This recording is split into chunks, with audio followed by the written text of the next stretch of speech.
నాకు తెలిసి 3 నుంచి 4 సార్లు అతి భయంకరమైన హత్యా ప్రయత్నాలు చేశారు.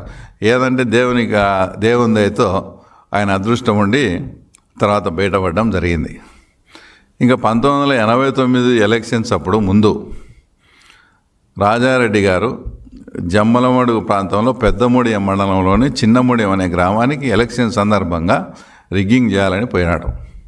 ఆ ఊరంతా కూడా అప్పట్లో గుండ్లకుంట శివారెడ్డి జమ్మలమడుగు ఎమ్మెల్యేగా ఉన్నాడు. ఆయన ఆధీనంలో ఉండేది ఆ ప్రాంతం అంతా. ఈయన రాజారెడ్డి పోతే నువ్వు పులివెందులకు అయితే రౌడీరా, మాకేం రౌడీ అని ఒక ఇంట్లో వచ్చి ఈయన బంధింపజేసి చాలా అవమానపరిచి ఆ రోజు పంపించారు. తర్వాత దానికి రిటాలియేషన్గా, దానికి ప్రతీకారంగా ఎలాగైనా కూడా శివారెడ్డిని అంతమొందించాలని ఆ దేవుడు వాళ్ళకుండే ఫ్యాక్షన్ నేపథ్యాన్ని అడ్డు పెట్టుకొని తర్వాత దేవుడులను పిలుచుకొని తర్వాత శివారెడ్డి మర్డర్ కూడా హత్యకు ప్లాన్ చేసినారు. అది కూడా ఏ రకంగా మాకు బాగా గుర్తుంది. ఈరోజు ఆదన్న వాళ్ళు, మిగతా వాళ్ళు, దేవుడు నారాయణ రెడ్డి అన్న వాళ్ళు కూడా మన పార్టీలోనే ఉన్నారు. వాళ్ళు ఏదైనా పని మీద కూడా పులివెందుల వైఎస్ఆర్ ఆఫీస్ దగ్గరికి వస్తే వాళ్ళని చూస్తానే అవహేళనగా ఏం అయిపోయిందా పని అనేది. అంటే ఏం పని అంటే అదే శివారెడ్డిని చంపే పని. లేదు శివారెడ్డిని చంపకుండా ఇంకా వచ్చారా, మీకు సిగ్గులే, ఇంకా మీరు ఎన్నాళ్ళు ఉండే అంతే. ఏదన్నా మీరు వీటికి పులివెందులకు వచ్చేలకు శివారెడ్డిని చంపే రావాలా మీరు.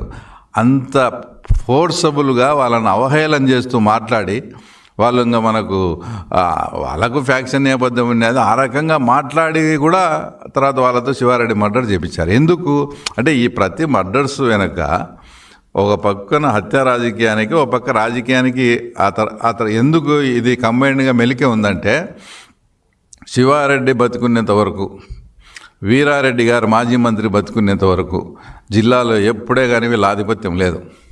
99లో కూడా మాకు 8 సీట్లు వచ్చినాయి. 94లో అవుట్ ఆఫ్ 11కు 9 సీట్లు వచ్చినాయి.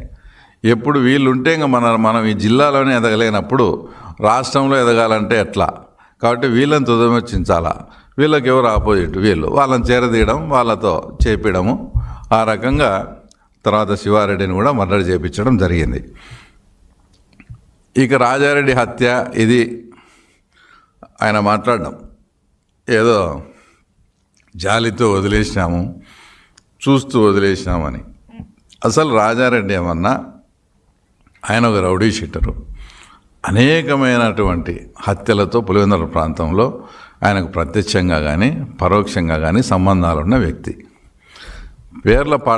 మా పార్త అన్న అతనికి అగనెస్ట్గా మండలం ఎలక్షన్స్లో చెప్పకుండా పోటీ చేసినాడనే ఉద్దేశంతో ఇతను ఉంటే ఏదైనా మళ్ళీ భవిష్యత్తులో మనకు రాజకీయంగా ఇబ్బంది పడుతుందని ఆయన పులివెందులో ప్రాక్టీస్ చేస్తూ ఉంటే తర్వాత కొందరిని రౌడీ మూకలను హైర్డ్ పర్సన్స్ పంపించి ఆయన మర్డర్ ప్లాన్ చేసినారు.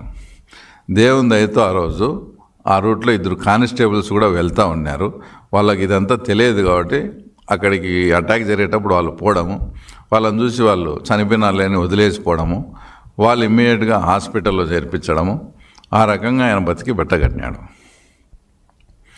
మాకు ఏ సంబంధం లేకుండా మాకు వచ్చి కేవలం రాజకీయానికి కోసమని మా అన్నను కానీ ఇంత పని చేస్తారా? ఇంకా రాజారెడ్డి బతికుంటే మమ్మల్ని చంపుతాడు కాబట్టి రాజారెడ్డినే మేము ఎందుకు చంపకూడదు అనే ఆలోచనతో చేసిన పని అది. నువ్వేదో వాళ్ళు ఏదో ఇంకోటో కాదు. నువ్వు బతికుంటే అతను మమ్మల్ని చంపుతావు. అట్టప్పుడు ఎవడైనా విధి లేని పరిస్థితుల్లో మా అన్న మీద అటాక్ చేసినారు, నువ్వు బతికుంటే మళ్ళీ మమ్మల్ని చేస్తావని ఇంకా మేము మనుగడ సాగించాలంటే రాజారెడ్డి అనే వ్యక్తి భూమి మీద ఉండకూడదని వాళ్ళు ఆ రోజు అటాక్ చేయడం, ఆయన చనిపోతే ఆ రోజు సొంతం పాడతా అన్న వాళ్ళ తమ్ముడు ఉమామహేశ్వరరెడ్డి కూడా ఆ రోజు ఆ తర్వాత వీళ్ళతో హత్య గావింపమన్నాడు. ఆ రోజు ఆ బాంబులు వేసే క్రమంలో ఆయనకు కూడా దెబ్బ తగిలి వేరే చోటు ఉంటే పులివెందుల నుంచి పోయి ఎవరైతే ఇప్పుడు భారతీ వాళ్ళ ఫాదర్ కానీ, అవినాష్ రెడ్డి ఫాదర్ కానీ, భాస్కర్ రెడ్డి కానీ, ఈసీ గంగిరెడ్డి కానీ ఆ కేసులో ముద్దాయారు అందరూ. వాళ్ళు ఆ రోజే ఈ రిటాలియేషన్కు ప్రతీకారంగా ఆ రోజే జరిగింది. విచిత్రమైంది ఏంటంటే రాజారెడ్డి మర్డర్ జరిగిందని, మర్డర్ చేసినారని ఉమామహేశ్వరరెడ్డిని మళ్ళీ వాళ్ళు వచ్చి చంపితే రాజారెడ్డి కేసులో పడిన వాళ్ళకు మీ అధికారాన్ని ఉపయోగించి శిక్ష పడింది. దానికి ప్రతీకారంగా జరిగిన మర్డర్ వల్ల శిక్ష పడలే. అంటే మీరు అధికారాన్ని ఏ రకంగా దుర్వినియోగం చేసి తర్వాత ఇంకా మేము జాలిపడి వదిలేసాం. నువ్వు వదిలేసేది ఏంది? వాళ్ళ నానా రకాలుగా ఇబ్బందులు పెట్టినావు. తర్వాత హైకోర్టులో వాళ్ళకు లైఫ్ పడింది. అది లైఫ్ ఎట్లా పడిందా ఏమనేది ఇంక అది మనం అవన్నీ ఇంక మాట్లాడకూడదు. లైఫ్ పడేట్టుగా చేసినారు. వాళ్ళ కుటుంబాలే సర్వనాశనం అయిపోయినాయి. 10-12 ఏళ్ళు జైల్లో ఉండొచ్చి ఇంకా తర్వాత వాళ్ళ మీద వచ్చి జాలి పడేది ఏంది? జాలి కాదు అది. అంతవరకు మీరు మీ ఇష్టం వచ్చినట్లు పల్లెల్లో వీళ్ళతో వాళ్ళని మర్డర్ చేయొచ్చు, వాళ్ళతో వీళ్ళని మర్డర్ చేయొచ్చా పబ్బం గడుపుకుంటూ ఉన్నారు. ఎప్పుడైతే పాఠశాల వాళ్ళు ఇది కరెక్ట్ కాదు, మనం ఆయన బతుకుంటే మనం చంపుతాడని వాళ్ళ ఇంట్లో మనిషి జోలికి పోయేటప్పటికే వాళ్ళు కొంచెం మేలుకొని ఇది మన ఇంటికే చుట్టుకొని వస్తుందని మీరు భయపడి ఆ తర్వాత మళ్ళీ వాళ్ళ జోలికి పోలే. జాలితో కాదు, కేవలం వాళ్ళకు భయపడి. వాళ్ళకంటే రేపొద్దున మనం ఎవరి మీదికి పోయినా కూడా మన ఇంట్లో వాళ్ళ మీదకి వస్తుందని అప్పుడు భయపడి అక్కడి నుంచి కొంతకు కొంత తగ్గడం జరిగింది.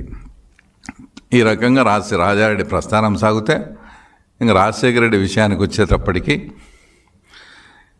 ఒకటి లింగాల మండలం అని ఉంది. అక్కడ స్టార్టింగ్లో రామారావు గారి పీరియడ్లో ఉన్నప్పుడు మండలం ఎలక్షన్ జరిగినప్పుడు పెద్దగూడాల కృష్ణారెడ్డి అని ఆయన మర్డర్ చేసినారు. ఎవరు ఆయన అంటే వాళ్ళన్న రామాంజుల రెడ్డి అప్పుడు మండలానికి కంటెస్ట్ చేశాడు.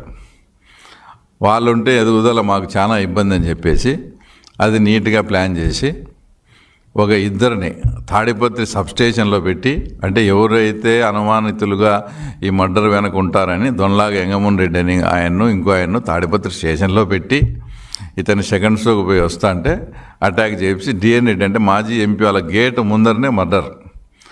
అదే టయానికి నిన్న కేశవన్న చెప్పినట్లు హైదరాబాద్లో ఒక మిలిటరీ ఆఫీసర్తో ఈయన గొడవ పెట్టుకొని హైదరాబాద్లో ఇక్కడ కేసు పెట్టించుకొని, అంటే నేను ఆ ప్రాంతంలో లేను, నేను హైదరాబాద్లో ఉన్నానని ఒక ఎల్బీ కోసం రాజశేఖర రెడ్డి గారు స్వయంగా కుట్ర పన్ని చేసిన మర్డర్ అది. నెక్స్ట్ వచ్చేసి రఘురామరెడ్డి గారు సింగిల్ విండో ప్రెసిడెంట్, లింగాల మండలమే. ఆయనను పులివెందులకు దగ్గరలో ఆయనను కూడా మర్డర్ చేశారు. ఈ మర్డర్ కూడా ఏంటి, ఆ రఘురామరెడ్డి అని ఆయన ఆ మండలం ఎలక్షన్స్లో వాళ్ళు చెప్తే వినకుండా ఇండిపెండెంట్గా కంటెస్ట్ చేసినాడు కాబట్టి ఆయన మర్డర్. నిన్న కేశవన్న కూడా వాళ్ళు కొంచెం బంధువులు కూడా అవుతారు. మా పార్నపల్లిలో ఎంత దారుణమైన విషయం అంటే మొత్తం ఆ ఊరికి 400 నుంచి 500 మంది రాజారెడ్డి పోయి జనాన్ని వేసుకొని పోయి మొత్తం లైట్స్ అన్ని ట్రాన్స్ఫార్మర్లన్నీ ఆఫ్ చేసి కాంప్రెషర్లు డైనమిట్లు పెట్టి పేల్చి వాళ్ళ ఇంట్లో ఉండే మొత్తం, ఇప్పుడు మనుషులంటే వాళ్ళు ఎవరు లేరు, లేడీస్ని కూడా చాలా అసభ్యకరంగా ప్రవర్తించి అందరినీ బయటికి పంపించారు. వాళ్ళ మెడల్లో ఉండే గొలుసులు, పట్టు చీరలు అవన్నీ కూడా లూటీ చేసి ఇంట్లో ఉండే పశువులను ఇడ్చాలనే ఇంగిత జ్ఞానం కూడా లేకుండా డైనమిట్లు పెట్టి పేల్చితే వాళ్ళకు ఉండే పశు సంపద అంతా కూడా ఆ రోజు చనిపోయి, అది చూసేదానికి కానీ అంత హృదయ విదారకంగా. అంటే రాజారెడ్డి కానీ వీళ్ళతో పెట్టుకుంటే ఊరు మీదకి వచ్చి విచ్చలవిడిగా కరెంటు లైట్లు స్విచ్ ఆఫ్ చేసి ఇండ్లు కూడా డైనమిట్లు పెట్టి మేము పేలుస్తాము. అంతటి భయానకమైన వాతావరణాన్ని లింగాల మండలంలో సృష్టించి ఇది చెప్పాల్సి వస్తుందంటే దానికి రాజకీయానికి సంబంధం ఉంది. ఇంతటి భయానకమైన వాతావరణాన్ని సృష్టించి లింగాల మండలం అంతా రిగ్గింగ్ చేసుకునేవాళ్ళు. ఎప్పుడైతే మన చంద్రబాబు నాయుడు గారు ముఖ్యమంత్రి అయిన తర్వాత 1996లో ఎంపీ ఎలక్షన్స్ వచ్చాయి. అక్కడ రాజమోహన్ రెడ్డి గారు కంటెస్ట్ చేశారు. అప్పుడు ఈయన 4,000 చిల్లర 5,000 స్వల్ప మెజార్టీతో గెలిచినారు. అప్పుడు ఏం జరిగింది, లింగాల మండలంలో అబౌవ్ 90% పోల్ అయినాయని చెప్పి మొత్తం లింగాల మండలం బాక్సులంతా రిగ్గింగే. ఆ బాక్సులన్నీ పక్కన పెడితే మళ్ళా కింద పడి ఆ బాక్సులు ఎంచుతే అంతా కూడా వన్ సైడ్ రిగ్గింగ్. అంటే ఒక హత్యలు, లింగాల మండలంలో 2 హత్యలు, ఒక డైనమిట్లు పెట్టి భయభ్రాంతులను చేసి ఓట్లన్నీ చేయించుకొని ఆ తర్వాత ఆ రోజే మీరు ఎంపీగా ఓడిపోయింటే మీకు ఇంత రాజకీయ భవిష్యత్తు ఉండేది కాదు. అంటే ప్రతి మర్డర్ వెనుక కూడా వాళ్ళ ఒక పొలిటికల్ గెయిన్ అనేది ఉంటుంది. అసలు మీరు ఇంకా మామూలుగా ఆశ్చర్యపడతారు. గతంలో లింగాల మండలంలో ఎలక్షను రాత్రే బ్యాలెట్లన్నీ గుద్దేసుకొని పొద్దున ప్రజలు వచ్చేవారికి సంతకం పెట్టించుకొని పంపించేవాళ్ళు. అంటే పోలింగ్ అంతా రాత్రే పోలింగ్ ఆఫీసర్ని కంట్రోల్లో పెట్టుకొని ఆ ఊర్లోకి వస్తేనే రాత్రే బ్యాలెట్ పేపర్లు వస్తాయి. బ్యాలెట్ పేపర్లు రాత్రే అన్ని గుద్దేసుకొని పొద్దున్న ఎవరైనా జనాలు వస్తే వాళ్ళతో వరకు సిగ్నేచర్ పెట్టుకొని పంపించేవాళ్ళు. అలాంటి ప్రజాస్వామ్య వ్యవస్థ వచ్చేసి పులివెందుల్లో ఉండేది. తర్వాత భారత్ బంద్ అని అప్పుడు మనం రామారావు గారి నాయకత్వంలో ఉన్నప్పుడు నేషనల్ ఫ్రంట్లో ఉన్నాం. భారత్ బంద్ జరిగితే విపరీతంగా పులివెందులలో జనాలు వచ్చి భారత్ బంద్ బాగా సక్సెస్ అయింది. ఆ రోజు ఏదైతే వాళ్ళకు కాలేజెస్ ఉన్నాయి, డిగ్రీ కాలేజ్ కానీ డిప్లొమా కాలేజ్ కానీ అప్పటికి వాళ్ళ కాలేజీలే, ఆ కాలేజీ లేకపోయి కూడా స్టూడెంట్స్ను లెక్చరర్స్ను ఈరోజు బంద్ అని చెప్పి పంపించారు. ఇంతవరకు వాళ్ళ కాలేజీలోకి ఎంటర్ అయిన చరిత్ర ఎప్పుడు లేదు. మా కాలేజీలోకి వచ్చి మా కాలేజీలే మూపించేంత ఇది ఉందా మీకు తెలుగుదేశం వాళ్ళకు? ఇది కాదు, కంట్రోల్ తప్పింది, మనకు భయం పోయింది, ఏదో ఒకటి భయం క్రియేట్ చేయాలని అప్పటికప్పుడు ఒక అతను విలేకర్ నారాయణ అని ఏదన్నా మంచి స్టోరీలు తెలుగుదేశం పార్టీ తరపున రాసన్నాడు. విలేకర్ నారాయణ మర్డర్ పులివెందులలో. తర్వాత ఒక వారం గ్యాప్ ఇచ్చి నంద్యాలపల్లి శివరామరెడ్డి అని ఆయన మర్డర్. వాళ్ళకు రాజకీయాలు ఏం సంబంధం లేదు పెద్దగా, జస్ట్ సానుభూతి పరులు. ఆ 2 మర్డర్స్తో పులివెందుల టౌన్ అంతా సరెండర్.